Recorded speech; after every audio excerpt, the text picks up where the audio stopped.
Hey, welcome back. It's your boy Will J. Let's get into some deck brewing shenanigans. Dominaria United is finally here, and so is our Precon challenge. Now, in case you missed it, we are building 4 new alternate Precons, secret Precons if you will, on top of the official releases, and they'll be designed with specs just like the Precons we're used to getting every set. I'm gonna tear the fabric of reality here for a second and really pretend that these are gonna be released, so please humor me on this one. Our first Precon for this challenge features Dominaria United's legendary Fairy Rogue Ivy Gleeful Spellthief and her deck called Double Trouble. Let's open the box and break down what we're getting inside. First, let's talk about our commander. Ivy is a 2-mana value 2/1 Fairy Rogue with flying. Then, whenever any player casts a spell that targets only a single creature other than Ivy, we may copy that spell, and that copy targets Ivy. Copying spells is a scary good way to get value in a singleton format like Commander, and Double Trouble leans into this, letting Ivy become a powerful but conditional value engine. We'll go over our usual themes of ramp, removal, and draw, but then after that we'll also go over the deck's other themes of trouble, tempo, resilience, and something we like to call UBP, or utilities, bombs, and pets. Double Trouble's ramp package is pretty good and a nice source of staples. It comes with the usual Soul Ring and Arcane Signet, but it also packs a Simic Signet and Fertile Ground, both of which are 2-drops that accelerate our mana production. But since we're running green, that means we also have access to land ramp. And Nature's Lore and 3 Visits are staples that are included in this deck, and these 2-drops let you ramp untapped lands into play. Kodama's Reach is a staple 3-drop that fetches us 1 tapped land and 1 in a hand, and Spring Bloom Druid is a 3-drop creature that nets us 1 extra land.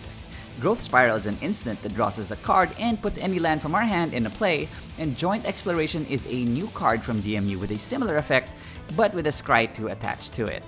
Rounding out the ramp package, Ordeal of Nylea is a 2-drop aura that'll eventually ramp us 2 lands, and is a spell that can be doubled with Ivy's ability. And Migratory Greathorn, a creature that can be mutated onto a non-human, can ramp us into a basic. And again, with Ivy out, this can trigger that twice. Mutate is a mechanic from Ikoria, and it comes back in a big way here in Double Trouble. For removal, the Precon packs some good artifact and enchantment removal. Trigon Predator is a repeatable effect that triggers every time it hits, and Gem Razor is a repeatable effect every time it mutates. And with Ivy out, again, hits 2 things at once. Souvenir Snatcher costs quite a bit to mutate at 6, but it lets you steal powerful artifacts such as Panharmonicons and the like. Bite Down is a new card that lets us do a one-sided fight for when our creatures get beefy, while Reality Shift is a cheap exile creature effect, something blue is actually pretty decent at. Beast Within is a commander staple because it hits any permanent, and the mutate version of this, Sawtusk Demolisher, is like a repeating Beast Within, albeit for just non-creatures. Again, double that rate if Ivy is out. The safety valve, if things break bad, is Oblivion Stone, which if we have time, lets us save a permanent or even 2, like our commander, but otherwise can wipe the board completely clean. Where the Precon really shines though is in the consistent draw effects that'll always refuel our hand, ensuring we have gas. Storm Chaser Drake, Triton Fortune Hunter, and Season of Growth can all draw us a card when we play spells that target, with the effect of Season of Growth getting doubled if Ivy is out. Another way to get repeatable card draw is through combat damage, which Sea Dasher Octopus can give us when it's mutated onto something, and Thassa's Emissary can give us too when it's bestowed onto something. Combat Research gives us an additional boost when that creature is legendary, and Snake Umbra has a similar effect, but with an extra layer of Totem Armor protection. And since we're running a lot of mutate cards, Dreamtail Huron draws us a card whenever it mutates, and Auspicious Starex gives us a cumulative count of free permanents. Partial Beast is another mutate card that gives a creature an activated ability to either ramp or draw, and Ordeal of Thassa is a card that'll eventually draw us cards if we stay aggressive. Another one-shot effect is from Vine Shaper Prodigy, a new card from DMU which lets us select a card from the top 3 when it enters the battlefield, and Rousing Reed, which draws us a massive 4 cards and discards 2 when Ivy is out. Doubling removal and draw are both great, but we also need the means to cause some trouble ourselves. Boon Satyr and Nylea's Emissary both can be bestowed to make another creature and subsequently Ivy huge. To note, because of how Bestow is worded, if the base creatures die, let's say there's a board wipe or something, the auras don't hit the graveyard. They instead unattach, and both the real card and the token copy become creatures. Glowstone Recluse is a card that cares about Mutate, growing by 2+1/+1 counters every time, and Raised by Wolves is also in the deck, and with Ivy out, creates 4 wolves and gives her and another creature +4/+4. Auramancer's Guise takes all those auras and bestows and makes a massive creature or two from them. Eutropia Twice Favored is another card that cares about all the auras and bestows, giving counters and flying. And aside from Ivy, Aura Gnarlid is a perfect target to get boosted, in that it's also likely to grow over the course of the game and gets harder to block when it does.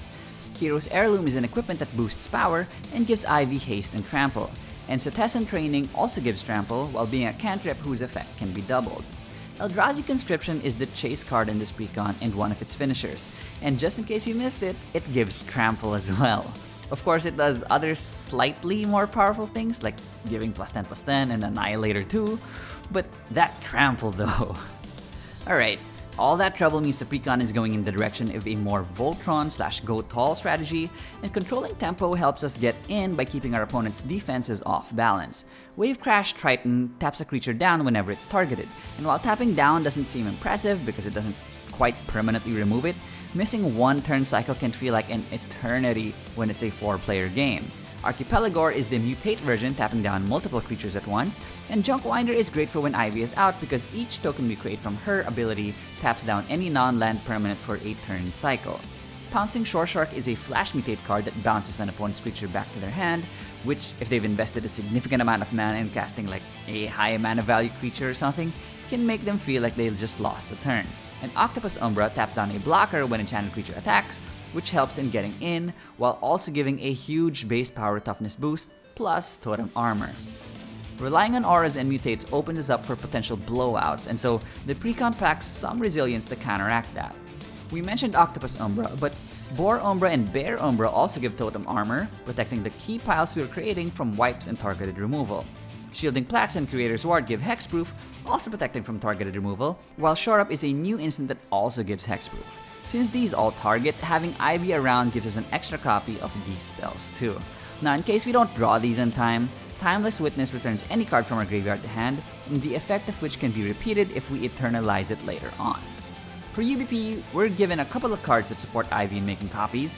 Errant Street Artist can't copy spells we cast, but she can copy the copies. And from DMU, we also have Vesuvan Duplimancy, which can create ridiculous value for a precon by creating copies of mutate piles and even non-legendary versions of our commander, Ivy, whose copies will then create even more copies later on. We also have a couple of interesting auras to work with in Psychic Impetus and Vow of Wildness, both of which can target opponent's creatures to protect ourselves, but also boost Ivy when she makes token copies for herself. Tamiyo Completed Sage is a fitting choice given the Phyrexian takeover happening in Dominaria, but Tamiyo can do an awful lot, hitting multiple themes by either controlling tempo or giving us recursion depending on the situation. A couple more do-it-all cards here are Verdant Confluence, which can go tall, recur, and ramp, and Quandrix Command, which can make tempo plays through bouncing, counter an artifact or enchantment, and also support our go tall/Voltron strategy. The final card on the list is Tatyova's Steward of Tides, which gives the deck some reach in the late game by making sure even drawing lands won't be a dead draw. Let's see how the Double Trouble precon stacks against our playability matrix. For offense, we're playing a 2-drop commander that wants to be aggressive, supported by a lot of auras and a lot of card draw, so it's pretty consistent in executing what it wants to do. However, despite Ivy being low to the ground, the bestows and auras are expensive. The nice ramp package helps, but regardless, you still need a few turns to reach critical mass. And on top of that, Double Trouble's Go Tall Voltron strategy requires a few turns to kill a player, leaving us susceptible to the crackback or another player taking the game. Overall, I'd grade this precon's offense at a C. For defense, while Ivy isn't a defensive commander, she can double up the already decent amount of disruption the deck runs, usually in the form of either outright removal or tempo plays. Plus, a lot of the interactive effects are attached onto repeatable effects like mutate triggers. However, a lot of the interaction isn't efficiently costed. They require another condition before triggering, like mutating onto a non-human, and are generally played at sorcery speed, all of which really hurt our efficiency. The coverage is decent, hitting a range of creatures, artifacts, and enchantments, and the repeatable nature makes it possible for us to somewhat keep a check on them throughout the game. So overall, I'd rate this precon's defense at a C as well. Putting it all together, Double Trouble is a good precon deck to pilot in low to mid power casual pods. And that's it for this episode.